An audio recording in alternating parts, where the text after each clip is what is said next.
नमस्कार दोस्तों, OCA network में आपका स्वागत है। मैं हूं ओमकार चौधरी। कर्नल अजय रैना जुड़ गए हैं, उनका स्वागत कर लेते हैं। अजय जी, बहुत स्वागत है, बहुत अभिनंदन है। धन्यवाद ओमकार जी। और टाइम नहीं मिल रहा है, लेकिन चलो आपसे बात करना बहुत अच्छा लगता है। कोई मैनेजिंग सबको नमस्कार और आपको धन्यवाद जी। बहुत बहुत धन्यवाद आपका इतने व्यस्त शेड्यूल में से समय निकालने के लिए। अ, अजय जी, ईरान पर बात करते हैं सबसे पहले। ईरान में जो कुछ पूरी दुनिया इस समय देख रही है, ये हालात क्यों पैदा हुए हैं? आप इंटरनल हालात की बात कर रहे हैं कि ओवरऑल अंदर बाहर दोनों? मुझे लगता है कि इंटरनल शायद बाहर से ही जुड़े हुए हैं, इंटरलिंक तो हैं वो। तो थोड़ा-सा ये बताइए कि चल क्या रहा है और इसके पीछे की ताकतें कौन हैं? और ये अच्छे के लिए हो रहा है या कुछ अनिष्ट होने वाला है? जी, आप अगर वेस्टर्न प्रोपेगेंडा को साइड पे रख देंगे और थोड़ा इसको डीपली एनालाइज करें, और जो कल ईरानियन गवर्नमेंट ने सारे एम्बेसडर्स को बुला के दिखाया, तो ये बड़ा क्लियर है कि ऑफ कोर्स बाहर वाले तभी मछली पकड़ने आते हैं जब आपके घर का पानी हिल रहा होता है। वो तो अंदर से स्टार्ट होता है ना हमेशा। तो प्रॉब्लम ये जो हुआ था, राउंड है, इसमें उनकी करेंसी बड़ी ज़्यादा डिप्रिशिएट कर गई है। ऑलरेडी सैंक्शन है 45 साल से, ऊपर से इन्फ्लेशन बहुत बढ़ गई, अनएम्प्लॉयमेंट हो गई, तो लोग गली में आ गए और उन्होंने शोर मचाना शुरू किया, प्रोटेस्ट स्टार्ट हुए। अब उस प्रोटेस्ट में वेस्टर्न मीडिया ने पहले ये लाइन पकड़ी कि देखो, ईरान जो है वो टोटल आउट ऑफ कंट्रोल हो रहा है, छोटे छोटे शहरों में आग लग चुकी है, ये हो रहा है। ईरानियन टीवी उसी प्रोटेस्ट का फोटो दिखा रहा है जूम करके कि उसके अंदर लोग जो हैं वो यूएस को गालियां निकाल रहे हैं और खुमैनी के समर्थक में नारे लगा रहे हैं। बट हद तब हो गई जब बाहर से एलिमेंट्स आए दो। एक एमआईए ग्रुप है जो अल्बेनिया में रहता है, बेसिकली एंटी ईरान, उसको वेस्टर्न पावर्स सपोर्ट करती हैं, और कुर्द जो हैं जो अपने कुर्दिस्तान मानते हैं। तो नॉर्थ नॉर्थ ईस्ट ईरान जो इराक जो है वो ईरान को, जो नॉर्थ वेस्ट ईरान है उसको जो पूरा एरिया है वो कुर्दिस्तान वाले कहते हैं हमारा है। इधर बलोच आपने देखा कि जब से ये प्रोटेस्ट स्टार्ट हुए तो बलोचिस्तान में बलोचों ने पाकिस्तानियों को मारना बंद कर रखा है, और तो और जफर एक्सप्रेस चल पड़ी, बिकॉज वो भी उधर हैं। तो कल आपने न्यूज़ देखी होगी कि ईरानियन गवर्नमेंट ने कल काफ़ी सारे पाकिस्तानी बलोच पकड़े, टेररिस्ट ईरान के अंदर। उन्होंने एक मेजर साहब को मारा था। उसके बाद कुर्द जो आए, 400 के आसपास कुर्द ईरान में भेजे गए कि प्रोटेस्ट में जाओ और लोगों को मारो और एक एक जिसको कहते हैं नारकी सी फैलाओ। टर्की जो है वो यूएस का गेम, नेटो का मेंबर है, यूएस का सपोर्टर है, लेकिन टर्की ने खुद ही ईरान को बता दिया कि भैया हमारे इलाके से निकल के इराक से आपके पास 400 बंदे आ रहे हैं, तो ईरान ने उनको न्यूट्रलाइज कर दिया। जो एमआईए के 3000 नंबर, उनका जो गैंग नंबर है 3000 के आसपास है, बट उसके में उसमें सोच कोई कहता है 500, के कहता है 1000 लोग अंदर आए हैं।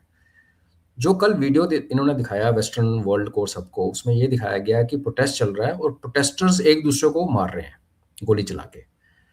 तो मेरा माइंड एकदम से चला गया संभल की घटना पे, जहाँ पे प्रोटेस्ट हुआ था मस्जिद पे और गोली चल गई, पठानों ने लोकल्स को मारा और फिर कुछ घंटों के लिए इल्ज़ाम लगा सरकार के ऊपर। बाद में वीडियो सामने आ गया तो लोग ठंडे हो गए। तो ये जैसे आपने कहा कि नेचुरली बाहर वाली जो बहुत बड़ी ताकतें इसके पीछे थी, वो चाहती थी कि इन ट्रबल्ड वाटर में फिश करें और इसका फ़ायदा उठाएं। दूसरा जो आपने पूछा कि ये सही है कि गलत है, उसमें कौन वेस्टर्न, आपको पता ही है, अमेरिका है और इजराइल है, उनका सीधा सा है, और ईरान जब तक नेटो है तो वो सारा सबका इंटरेस्ट जुड़ा हुआ है। बट अदरवाइज अगर आप ये देखें कि इसका क्या हो सकता है, एक अगर हम ये मान के चलें कि हाँ जी अराजकता फैल चुकी है, नारकी आ चुकी है, बस टूटने वाला है, तो ईरान जो है वो बांग्लादेश की तरह नहीं है, वो पाकिस्तान की तरह है। उसमें एथनिसिटी जो है, नॉर्थ की तरफ आप देखेंगे अजरबैजान के साथ जो उसका इलाका जुड़ता है, वहाँ अजर रहते हैं और वो कहते हैं कि हमने इंडिपेंडेंट होकर अजरबैजान के साथ जुड़ जाना है। वेस्ट में उनके अरब्स हैं जो पर्शियन नहीं है, जो अरब मूल निवासी हैं, वो चाहते हैं कि हम अरबिस्तान बनाएं। बीच में इनका पर्शियन पास्ट वाले जो रीजनल अफगान है, नीचे बलूचिस्तान है। इसके अलावा दो और छोटे छोटे प्रोविंसेस हैं जो जो कि भागने के उस पे कगार पे बैठे हैं। तो कोई भी बाहर की इंटरवेंशन अगर इसके अंदर होती है और रजीम चेंज की जाती है, तो दो तरीके हैं उसको देखने के। पहला, जो यूएस का रिकॉर्ड है, जहाँ इसने रिजीम चेंज की उस देश में सिविल वॉर शुरू हुई, चाहे वो लीबिया था, वॉर लाइक सिचुएशन आप देखिए तो बांग्लादेश में भी है, ईरान में हुई, और नेपाल में भी ऑलमोस्ट जब लोगों ने अपने मिनिस्टर की वाइफ को मार दिया तो वो एक जो नेपाली करेक्टर का हिंदू करेक्टर में नहीं आता, तो वो एक एक्सट्रीम पे चले गए। उस हिसाब से देखेंगे तो ईरान का टूटना तय है। अगर ईरान टूट गया तो वो सबसे जो बड़ा नुकसान होगा वो हमें होगा। उसका कारण ये है कि ये तुर्की की गेम प्लान है कि मैं कैलिफेट बनाऊंगा, जो सीरिया से होते हुए कुर्दिस्तान को ख़त्म करके इराक, ईरान और पाकिस्तान और फिर जिनजियांग और भारत और इंडोनेशिया तक जाने का उसका जो ख्वाब है, उसमें आज ईरान बीच में खड़ा है, ऊपर अफगानिस्तान खड़ा है। इसके बारे में हम पहले भी बात कर चुके हैं। अगर ईरान इस तरीके से टूट गया तो अगर बलूचिस्तान बन जाए ईरान का, कल को आप मान के चलिए, तो पाकिस्तान का बलूचिस्तान भी हाथ से निकलना तय है। तो उस टाइम जो वेव आएगी ना डिस्टर्बेंस की वेस्ट से, वो सीधी हमारे बॉर्डर के मेरे दरवाजे पर आके खड़ी हो जाएगी। दूसरी पॉसिबिलिटी क्या है कि आप रिजीम चेंज करिए, अब शाह को लेके आइए, पपेट। यूएस की हमारे साथ आज बनती नहीं, कल को उनका जब पपेट वाला बंदा आएगा तो वो भी हमारे साथ अच्छा नहीं करेगा। और शाह फैमिली का रिकॉर्ड है कि हमेशा उसने पाकिस्तान को भारत के खिलाफ मिलिट्री हेल्प की है। 65-71 में वो हमारे दोस्त नहीं है, वो हमारे शत्रु थे। उस मामले में खुमैनी साहब जैसे भी हैं, देखो हमें क्या ज़रूरत पड़ी है ओमकार जी, जो जिस देश में करता है वहाँ के ऑर्गेनिक लोग हैं, उनका सिस्टम है, प्रोटेस्ट करेंगे, जो करें ठीक है। हम बड़ा एक राइट हर हाई मॉरल ग्राउंड ले लेते हैं 2 मिनट में, और हम कहते हैं कि हम सही हैं और हमारा सोचना सही है। अफ़गानिस्तान में भी दुनिया ने तबाही मचाई इसी चक्कर में। हर जगह के अपने रिचुअल्स हैं, अपने वो हैं। अगर उन्होंने पूरा कन्वर्ट किया, अब लोग कहते हैं सारे पर्शियन बन जाएंगे। कैसे पर्शियन बन जाएंगे? वहाँ एक रजीम है, तो कोई रजीम कम से कम 50-60% लोगों की सपोर्ट पे चलती है ना। तो बिल्कुल। 40% पर्शियन बन गए और 60% इस्लामिक रहे और उन्होंने उनको ठोक दिया, तो क्या करेंगे? तो ये कहने की बातें हैं। तो शाह जैसी एक पपेट का ईरान में आना हमारे लिए अगेन अच्छा नहीं है। वो हमारा खुमैनी का, आप ये समझिए, खुमैनी एक शिया सुन्नी का बैलेंस, हमारे जो कश्मीर में आपने चेंजेस देखे, शियाज़ की आपने आवाज़ सुनी रिसेंटली, उनका मुहर्रम का जुलूस निकला 45 साल के बाद, खुमैनी की सपोर्ट में लोग सड़कों में आए। ये पहले कश्मीर में नहीं होता था, क्योंकि कश्मीर के जो टेररिज्म या जो रेडिकलाइजेशन है वो पाकिस्तान से मोटिवेटेड है। पाकिस्तान में शियाज़ को मुस्लिम नहीं माना जाता, तो कश्मीर के अंदर आपने शियाज़ को खड़ा किया, उनकी हेल्प की। इनफैक्ट आज उमर अब्दुल्ला साहब जो चीफ मिनिस्टर हैं, उसके सबसे बड़ा जो क्रिटिक है उसकी अपनी पार्टी का, रहमतुल्लाह, वो शिया है। तो आपने एक सोसाइटी का बैलेंस किया है। तो इसमें आप ईरान का मान के चलिए, ईरान का भी एक कुछ ना कुछ योगदान है। तो हमें अपना इंटरेस्ट देखना चाहिए, ज़्यादा इमोशनल नहीं होना चाहिए। ईरान पे डैमेज ना हो, ईरान जैसा है वैसा रहे, रिफॉर्म हो जाएँ, रेजीम थोड़ी खुल जाए, औरतों को ना खराब तंग करे, वो हम सब मानते हैं। उसके आगे हमें ज़्यादा इमोशनल होने की ज़रूरत नहीं है। प्रेज़ेंट स्टेट में ईरान जैसा है वो हमारे लिए आई थिंक ठीक है।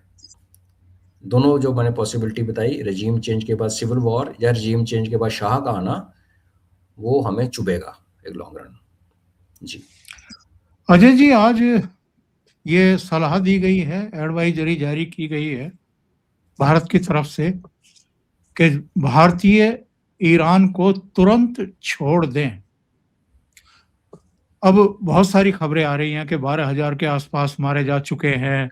आज ही एक खबर में देख रहा था कि 300 शवों को एक साथ तेहरान में दफनाया गया है। एक कोई प्रदर्शनकारी है जिसको फांसी पर चढ़ाया जाना है, वही क्रेन वगैरह लगा करके, कुछ इस तरह की चीजें आ रही हैं। तो क्या हम ये मान करके चल रहे हैं, यानी भारत मान करके चल रहा है कि देर सवेर निकट भविष्य में कोई बड़ी कार्रवाई, कोई बड़ा हमला ईरान के ऊपर हो सकता है, इजराइल या अमेरिका की तरफ से, या अमेरिका के कहने पर इजराइल की तरफ से, इसलिए भारतीयों को सलाह दी जा रही है कि आप तुरंत निकलिए वहां से? जी, बहुत पॉसिबल है, उसके कुछ कारण हैं। इसराइल का हम सब हिमायती हैं। जो 7 अक्टूबर उनके साथ हुआ वो तो किसी के साथ नहीं होना चाहिए। उनके साथ वैसे भी जो होता है ठीक नहीं था। लेकिन आप ये देखें, यही नेतन्याहू 1995 से बोल रहा है कि बस अभी ईरान हमें ठोकेगा, बस ईरान इजराइल को खत्म कर दो। 1995, 30 साल हो गए सेम राग गाते हुए। और ये राग जो है वो अमेरिका में सुना जाता है, बिकॉज अमेरिका के ज्यूज इन्फ्लुएंस बहुत ज़्यादा है। न्यूयॉर्क टाइम्स का मालिक भी अमेरिकन ही है। वहाँ की यूनिवर्सिटीज़ के कम, आपको पता है कितना इन्फ्लुएंस है पैसे का और उसका। लेकिन ये तो पिछले इतने सालों से सिचुएशन चल रही है, लेकिन जब जून पिछले साल 24 में जब वो जून 25 में जब अमेरिकन के बॉम्बर्स आए, आपने देखा होगा कि अमेरिका ने कितना हेजिटेट किया, वो विलिंगली नहीं सामने आया। और जब वो आया तो सबने कहा, पता लग गया कि ये नूरा कुश्ती थी, वो ईरान को बता के आया, ईरान ने अपनी न्यूक्लियर फैसिलिटी खाली कर दी और बॉम्ब फेंक फूंक के चला गया। तो अमेरिका भी समझता है कि ईरान जैसे बड़े देश को आप बम्बार्डमेंट करके खत्म नहीं कर सकते। हाँ, आप न्यूक्लियर स्ट्राइक करके खत्म कर सकते हो, पर आप फिर न्यूक्लियर स्ट्राइक अगर ईरान पे करोगे तो फिर एक नया नॉर्मल आप सेट कर दोगे, क्योंकि आज की डेट में न्यूक्लियर बेसिकली डराने के लिए है, न्यूक्लियर वेपन यूज करने के लिए नहीं है। अमेरिका ने ही यूज किए हैं, बाकी किसी ने नहीं किया आज तक। लेकिन अमेरिका की मजबूरी है कि वो अटैक करेगा। उसका पॉसिबिलिटी ये है, इसराइल का रोना धोना तो जो है वो है। नेटो टूट रहा है, नेटो में खलबली मची है ग्रीनलैंड को लेके। जब तक ये वेनेजुएला, क्यूबा, कोलंबिया, मेक्सिको इनको तंग करता रहेगा, वो बेसिकली पनामा कैनाल, वो चाइनीज इंटरेस्ट हर्ट कर रहा है ओपनली अपने बैकयार्ड में, चाइना से दूर है, दादागिरी कर रहा है, कर सकता है। लेकिन अगर उसने चाइना से पंगा लेना है, पैसिफिक ओशन के पार आके या अटलांटिक से इधर आके ईरान से पंगा लेना है, तो अमेरिका की जो कैपेबिलिटी है वो एकदम से कम हो जाती है अगर यूरोप अलग हो जाए। देखिए, जो ईस्ट वेस्ट हेमिस्फेयर की बात करते हैं, आप ग्रीनविच जो लाइन है उसको सीधा ड्रॉ करेंगे तो आपको दिखेगा कि यूरोप के कुछ फ्रिंजेस को छोड़ के वेस्टर्न यूरोप के पूरे का पूरा जो यूरोप है वो ईस्ट में चला जाता है। उसके सिर्फ थोड़े से जो जो मोरक्को के ऊपर जो यूरोप का हिस्सा है, मेडिटेरियन के, वो एक रहता है। आप इमेजिन कीजिए कि नेटो के अड्डे, अगर ईयू ये बोले कि तुम ग्रीनलैंड में घुस रहे हो, जैसे बोल रहा है वो ऑलरेडी, भारत से भी अपील की है स्वीडन के उसने प्राइम मिनिस्टर ने, अगर डेनमार्क और ये सारे इकट्ठे खड़े हो जाएं, उनमें मिलिट्री पावर नहीं है अमेरिका से लड़ने के लिए, ये भी सच है, लेकिन अगर वो खड़े हो गए और उन्होंने ये कहा कि भाई तुम जाओ तेल लेने, वेनेजुएला से लो, जहाँ मर्जी लो, हम तुम्हारे साथ नहीं खड़े हैं, तो अमेरिका के जो अड्डे हैं यूरोप में या सदर्न यूरोप में, सदर्न अटलांटिक में, वो एक किस्म से नल एंड वाइड हो गए। तो क्या आपको लगता है कि अमेरिका इतनी दूर से उठ के अटलांटिक पार करके फिर वो लड़ने आएगा ईरान में? और वो तब लड़ने आएगा ईरान में जब उसके पीछे ईरान को, आज मैंने ट्वीट किया था, काफ़ी लोग, हमारे लोग इमोशनल हो जाते हैं, वो समझते नहीं है। मैंने जब ये कहा था कि चाइना और रशिया ईरान को सपोर्ट करेंगे, मतलब ये है, रशिया ने तो डिफेंस पैक्ट साइन किया हुआ है, रशिया ने पिछले जून से लेकर अभी तक एयर डिफेंस उनका पूरा सेट किया है। चाइना ना सामने ना लड़ा, किसी के साथ ना लड़ेगा, वो करेगा टेक्नोलॉजिकल सपोर्ट। रशिया भी अपने जवान नहीं भेजेगा, लाइकली नहीं है, लेकिन वो जो न्यूक्लियर में थोड़ी सी कमी है अगर ईरान में, वो पूरी कर सकता है रशिया, उनको यूरेनियम दे सकता है बिना खुद लड़े। चाइना ने अगर स्टारलिंक जैम कर दिया, पहले कहते थे रशियन ने किया, अब कहते थे चाइना ने किया, तो टेक्नोलॉजिकली जो आजकल की लड़ाई पूरी टेक्नोलॉजी पे लड़ी जाती है, तो चाइना साथ में खड़ा है बिना इन्वॉल्व हुए।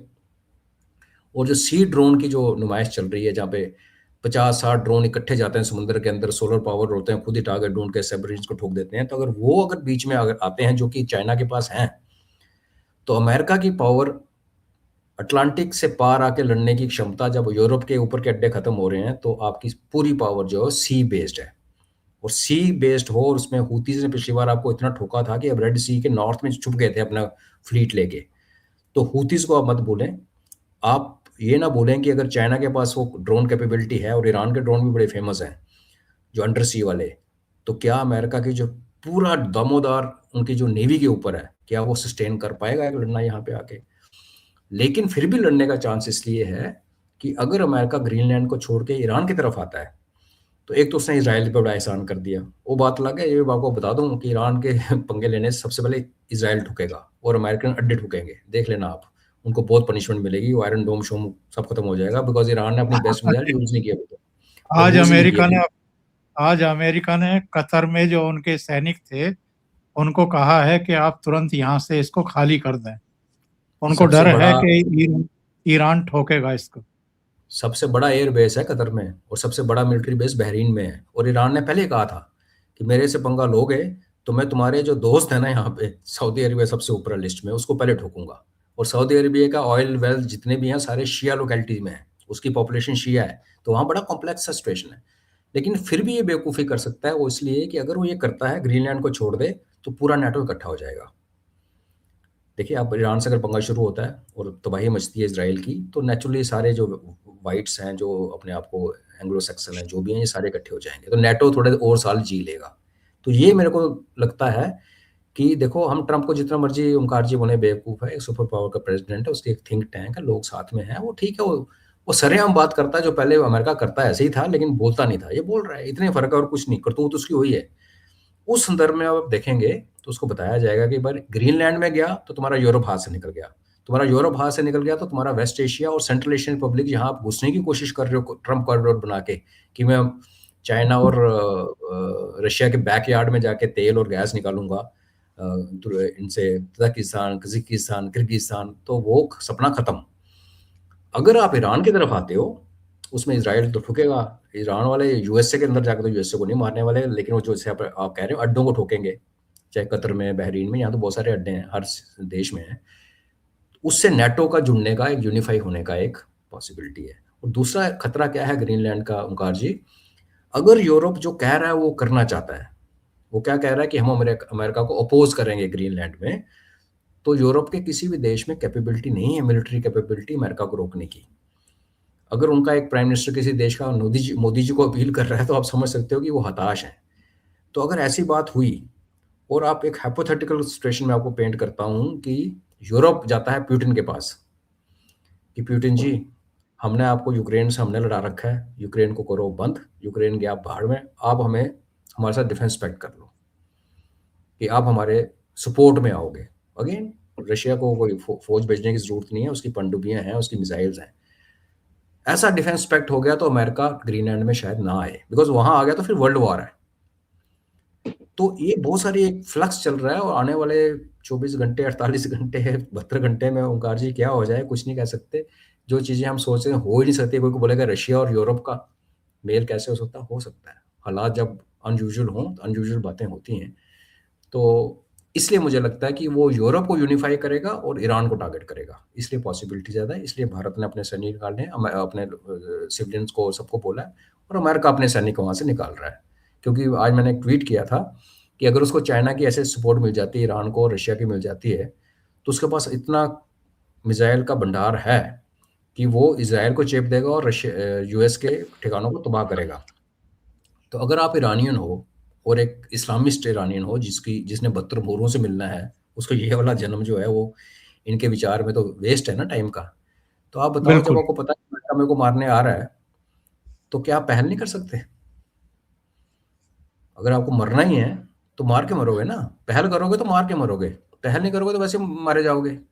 ईरान तो तबाह नहीं हो सकता, बहुत बड़ा देश है, मगर रजीम शिजीम खत्म हो जाएगी ना। तो ये भी एक पॉसिबिलिटी है कि ईरान ही ना कहीं शुरू कर दे।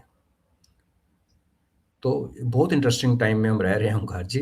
हमने, आपके बाल सफ़ेद हैं, मेरे इतने सफ़ेद हो गए मैंने पूरे शेव ही कर डाली। हमने ऐसा टाइम कभी नहीं देखा। तो लेट्स सी क्या होता है।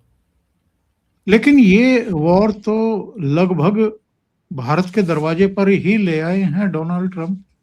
देखिए, कल इनका जो ट्रुथ पर मैसेज था, इन्होंने कहा कि ईरान के देशभक्तों, प्रोटेस्ट जारी रखो, इंस्टीट्यूशंस पर कब्जा कर लो, उनके नाम सेव कर लो, उनकी पहचान कर लो, जो तुम्हें मार रहे हैं, तुम्हारे खिलाफ लड़ रहे हैं, इनको बहुत बड़ी कीमत चुकानी पड़ेगी। मैंने सभी मीटिंग कैंसिल कर दी हैं ईरान ऑफिशियल्स के साथ में, और ये तब तक कैंसिल रहेंगी जब तक ये हत्याएं नहीं रुक जाती। और इन्होंने कहा कि हेल्प इज ऑन इट्स वे। इसका मतलब क्या है, ये थोड़ा सा समझाइए। हेल्प, मदद जो है वो रास्ते में है। हाँ, रास्ते में है, रास्ता बहुत लंबा है। ओंकार जी, आप ईरानियन हैं, सपोज करें आपको बड़ी खुंदक है, खुमैनी को पसंद नहीं है, बिल्कुल बिल्कुल, ईरान बेसिकली बड़ी लिबरल कंट्री थी, मगर आप क्या आंखें बंद करके यूएस पे भरोसा कर सकते हो? आपने सीरिया में नहीं देखा क्या किया यूएसए ने? आपके पड़ोस में एक गला काटने वाला जिहादी वहाँ का प्रेसिडेंट बन के बैठा है, जिसको यूएन में भी बोलने का तो ईरानियन बेवकूफ़ नहीं है। उनको जो थोड़ा बहुत प्यार था ना, चांस था, जब सीरिया में भी इन्होंने कुर्द मारे, लेडीज़ को मार मार के पकड़ के मारना शुरू किया और रेप करना शुरू किया, आपने देखा फोटोज आए। तो कोई भी सेंसिबल ईरानी सोचेगा भाई हमने अमेरिका के बेड़े में चढ़ तो जाएंगे, लेकिन ये वो शेर है कि उतर नहीं सकते, आप उतरोगे तो खा जाएगा। बाकी ये जो इसकी लैंग्वेज है, तो आपको राहुल गांधी जैसी लैंग्वेज नहीं लग रही? बिल्कुल। अगर आप, ये सोरोस की लैंग्वेज है ये, हालांकि सोरस इसका खिलाफ है, बट और भी तो बड़े सोरस के प्यादे हैं। हेल्प इज ऑन वे बहुत इंटरेस्टिंग है, और बिल्डअप तो हो रहा है, लेकिन जो बिल्डअप पिछले 10-15 दिन से चल रहा है in the vicinity of west Asia, वो कंटिन्यूड है, लेकिन हेल्प ऑन द वे के बाद ऐसा कोई दिखा नहीं कि कुछ बड़ा कुछ स्पेशल हो रहा है। लेट्स सी, अगर इनके फ्लीट्स आ जाते हैं, नेवल फ्लीट, ईरान को सॉर्ट आउट करना तो उसको अपने कम से कम 2 फ्लीट तो यहाँ लाने पड़ेंगे, तब हमें एक बिल्कुल सही इंडिकेशन मिलेगी। पर क्या वो फ्लीट लेके आएगा? जो मैंने आपको सी ड्रोन्स और बाकी बातें बताई और हूतीस का एंगल बताया, तो सेफेस्ट अमेरिका के लिए ये है कि वो ये बॉम्बर लाए और इसराइल के साथ लड़ाई शुरू हो जाए, ये भी बीच में बॉम्बर लाए लॉन्ग रेंज वाले, और उसका खमियाजा वो इसराइल ने ही भुगतना है। इसराइल ठुक जाएगा, मैं बता रहा हूँ आपको। हम हमारी हमदर्दी उनके साथ है, हम उनको पसंद करते हैं, प्यार करते हैं, बट जियोग्राफी जो है आपकी सट मार खाने की, अगर आप में ताकत नहीं है ना, तो आप दूसरे को मार नहीं सकते। इसराइल के पास जियोग्राफी नहीं है, और इसराइल के अंदर भी पॉलिटिकल इश्यूज बन चुके हैं।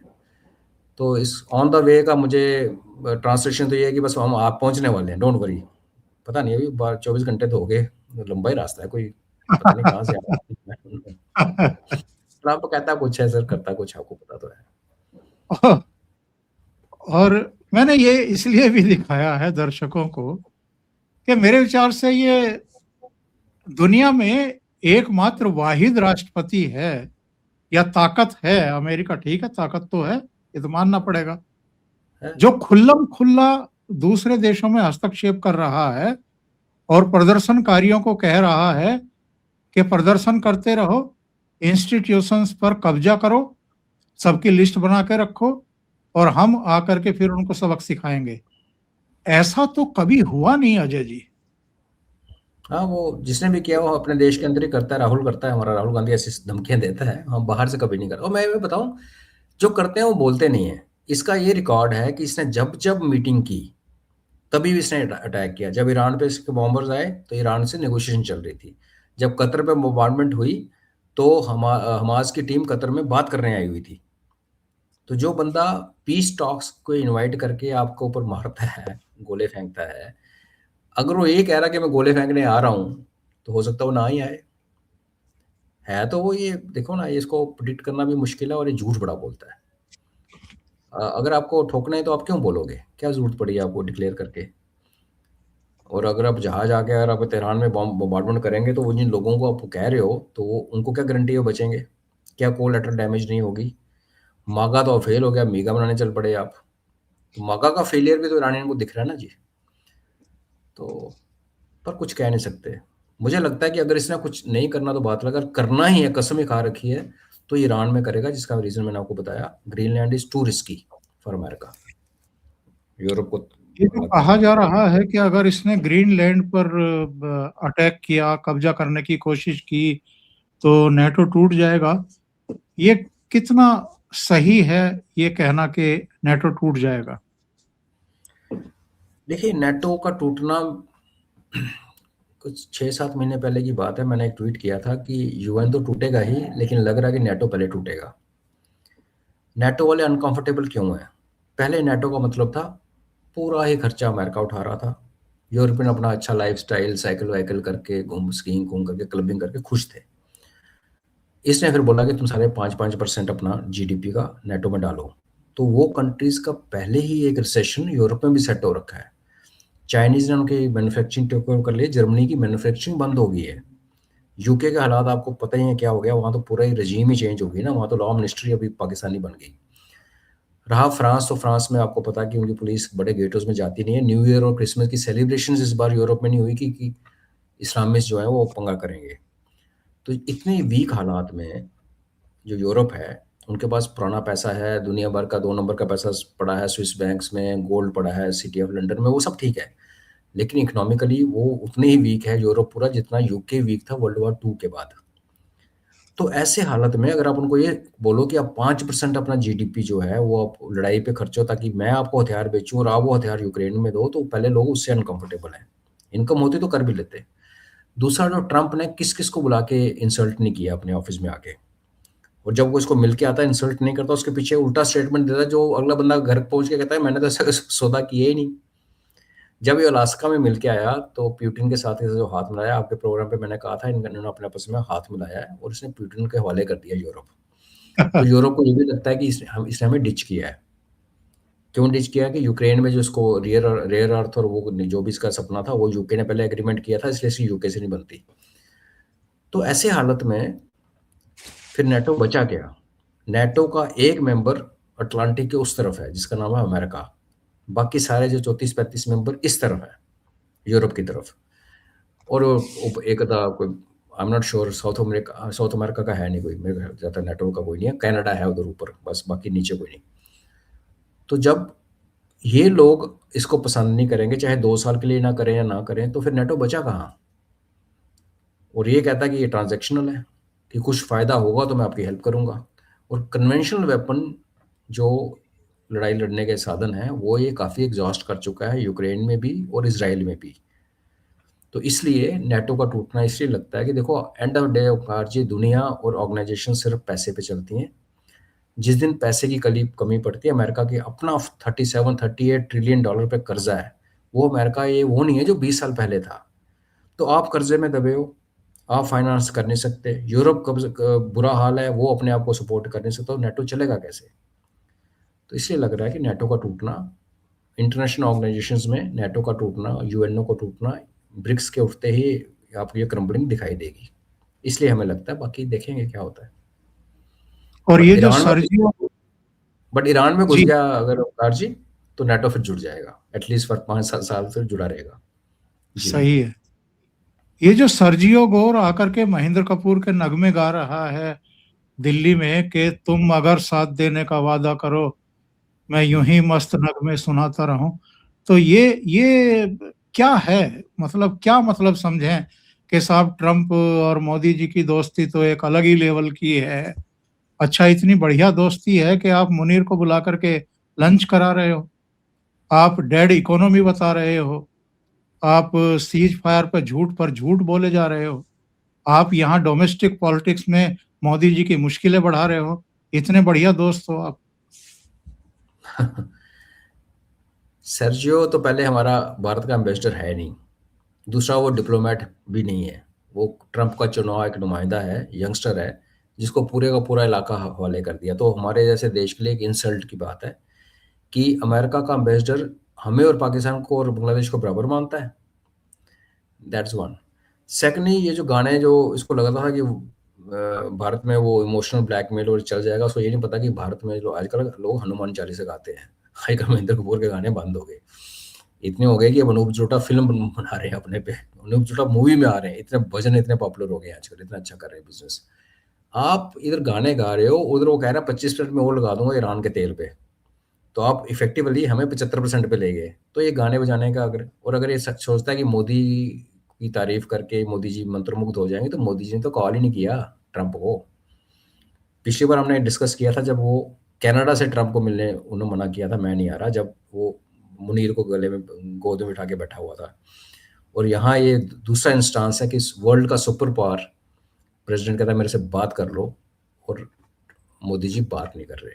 और उसकी बौखलाहट जो है वो हमारी अपोजिशन को वहाँ से मसाला आता है, और ये मोदी सरेंडर नरेंद्र सरेंडर बोलना शुरू कर देते हैं, सच सामने आ जाता है। तो सर्जियो गोर को तो आप इग्नोर कर दो, वो बेसिकली वो हमारा हितैषी है ही नहीं, उसको यहाँ भेजा गया है ताकि वो हमारी अपोजिशन के साथ, आपने देखा था पहले भी अमेरिकन डिप्लोमेट्स कभी हैदराबाद में किसी को मिल रहे हैं, कश्मीर में किसी को मिल रहे हैं, ये वो बेसिकली उस काम के लिए आया। जितने मर्जी गाने गा ले, हम नहीं सुनते गाने, हम हनुमान चालीसा गाते हैं आजकल। बहुत बहुत धन्यवाद अजय जी, व्यस्त समय में से आपने समय निकाला और बहुत महत्वपूर्ण मुद्दों पर चर्चा की। और दर्शकों से निवेदन है, आपको अगर ये चर्चा अच्छी लगी है तो लाइक का बटन दबाएं, वीडियो को शेयर करें, चैनल अभी तक सब्सक्राइब नहीं किया है तो सब्सक्राइब जरूर कर लें। बहुत बहुत धन्यवाद। नमस्कार। जय हिंद। नमस्कार। जय हिंद। जय हिंद।